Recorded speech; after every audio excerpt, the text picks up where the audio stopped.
Welcome back. जी students, आज हम देखते हैं क्वेश्चन नंबर 10 से।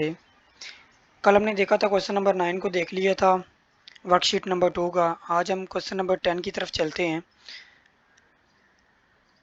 क्वेश्चन नंबर 10 है हमारे पास, which of these expressions represents the value half of a number. यानी एक नंबर का हमने हाफ लेना है। हम लेट कर लेंगे, हमारे पास एक नंबर है और उसको हम 2 पे डिवाइड कर देंगे तो उसका हाफ हो जाएगा। तो हमने बताना है कि इनमें से कौन सा है जो नंबर का हाफ है। हम लेट कर लेते हैं कि एक नंबर हमारे पास एच है, जैसे ऊपर उन्होंने कहा है कि half of a number H. H का हाफ वो होगा जो एच को 2 पे डिवाइड कर रहा होगा। यहाँ पे अगर हम देखते हैं तो 2 एच को डिवाइड कर रहा है, यानी एच 2 को डिवाइड कर रहा है। ये तो हो नहीं सकता क्योंकि 2 ऊपर है। तो एच 2 को डिवाइड करेगा तो इसका हाफ नहीं बल्कि ये तो और कुछ बन जाएगा। एच में से 2 माइनस करेंगे, ये भी कुछ और बन जाएगा। एच को 2 से मल्टीप्लाई करेंगे, ये 2 टाइम्स हो जाएगा, हाफ नहीं होगा। अगर यहाँ पे अगर हम देखते हैं तो एज की जो वैल्यू इसको 2 पे डिवाइड करेंगे तो ये हाफ हो जाएगा। तो इसका मतलब इसका आंसर हमारे पास आएगा डी, एच बाय 2।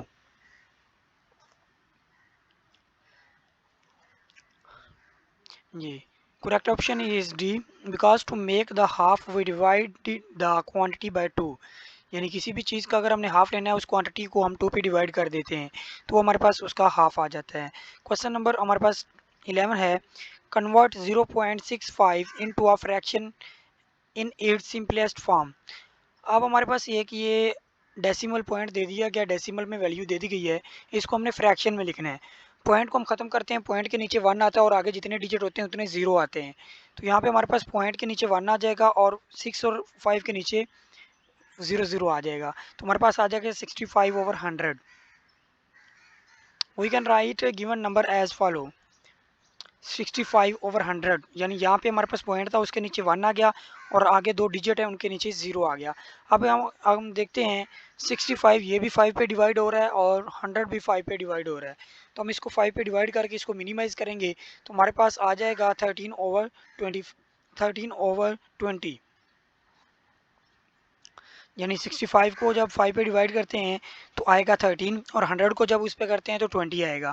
तो हमारे पास आ जाएगा 13/20। तो ये इसकी सिंपलेस्ट फॉर्म है। क्वेश्चन नंबर 12 की तरफ चलते हैं। What is the value of expression below when n is equal to 12। अब एक हमारे पास एक्सप्रेशन है, उसकी हमने वैल्यू फाइंड करनी है जबकि हमारे पास n की वैल्यू दे दी गई है।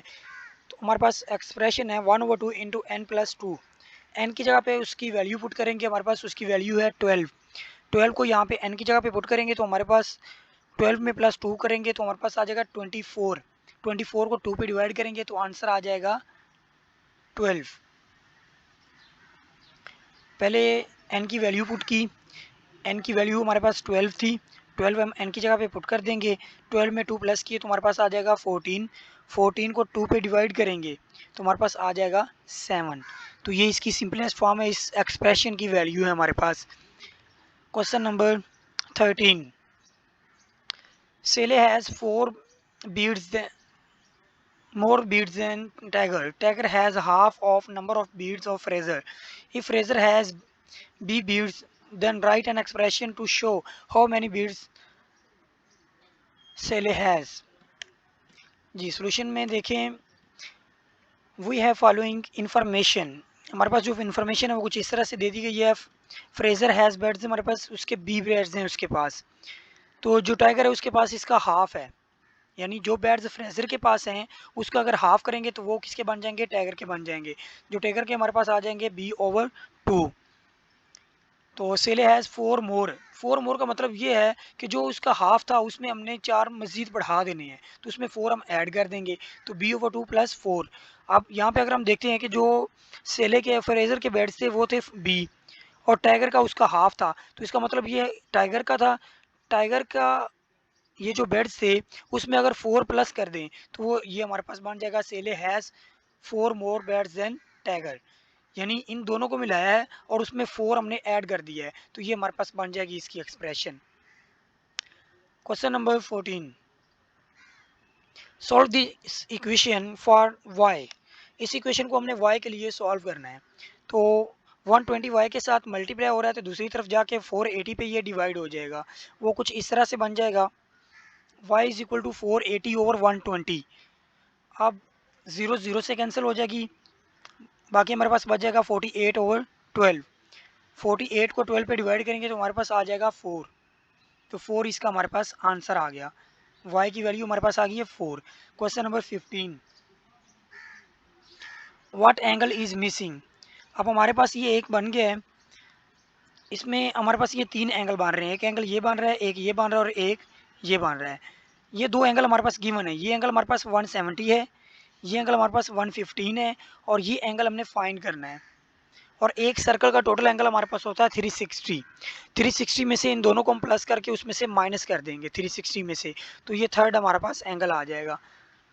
360 टोटल एंगल होता है हमारे पास एक सर्कल का, उसमें से जो दो एंगल्स दिए गए हमारे पास इन दोनों को ऐड करेंगे, यहाँ पे उसकी वैल्यू पुट कर देंगे तो हमारे पास आ जाएगा 115 प्लस 170। इन दोनों को प्लस करें, जो आंसर आएगा उसको 360 में से माइनस कर दें तो हमारे पास मिसिंग एंगल आ जाएगा। उन दोनों को प्लस किया तो 285 आ गया। 285 360 में से माइनस करेंगे तो आंसर आ जाएगा 75 degree.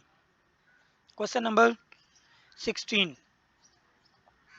I travel for 144 miles in 3 hours at a constant speed.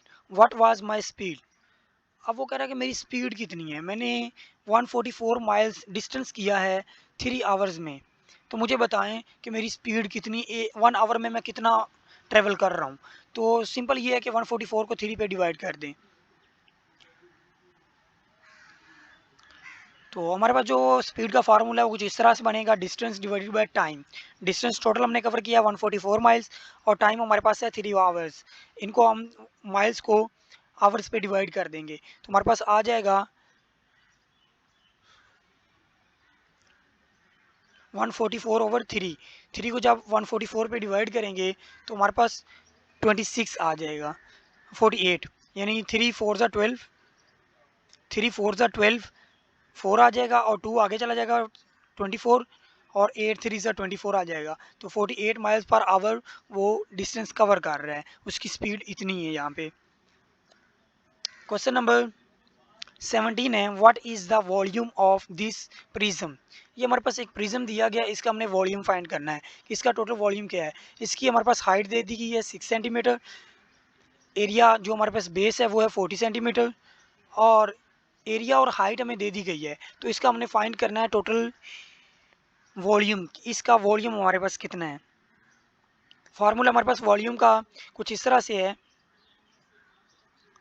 Area of base multiply by height. Base के एरिया को हमने हाइट के साथ मल्टीप्लाई कर देना है तो वो हमारे पास वॉल्यूम आ जाएगा। बेस का एरिया हमारे पास 40 सेंटीमीटर स्क्वायर था और हाइट हमारे पास 6 सेंटीमीटर थी, दोनों को मल्टीप्लाई करेंगे तो ये आ जाएगा 240 सेंटीमीटर क्यूब। सेंटीमीटर क्यूब इस वजह से आएगा क्योंकि इसके पास साथ है सेंटीमीटर स्क्वायर, सेंटीमीटर स्क्वायर को मल्टीप्लाई करेंगे सेंटीमीटर के साथ तो वो सेंटीमीटर क्यूब बन जाएगा। तो हमारे पास आ जाएगा 240 सेंटीमीटर या क्यूबिक यूनिट्स, या इसको सेंटीमीटर क्यूब लिख सकते हैं हम।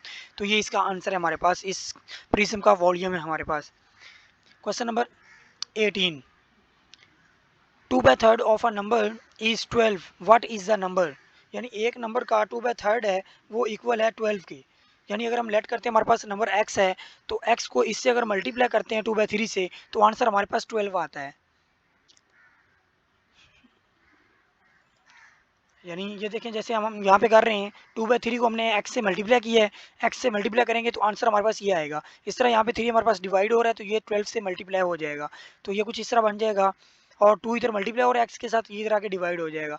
2 1 ज़ा 2, 2 6 ज़ा 12, 6 को 3 से मल्टीप्लाई करें तो हमारे पास आंसर आ जाएगा 18। तो यहाँ पे ये आपकी वर्कशीट जो थी, वर्कशीट नंबर 2 ये कंप्लीट हो गई है। नेक्स्ट लेक्चर में हम वर्कशीट नंबर 3 को स्टार्ट करेंगे। तब तक के लिए आप इसको कंप्लीट करें, अपनी कॉपीज़ के ऊपर इसको नीट करें और इसको तैयार करें और अपने पेपर्स की अच्छी तरह तैयारी करें। अल्लाह हाफिज़।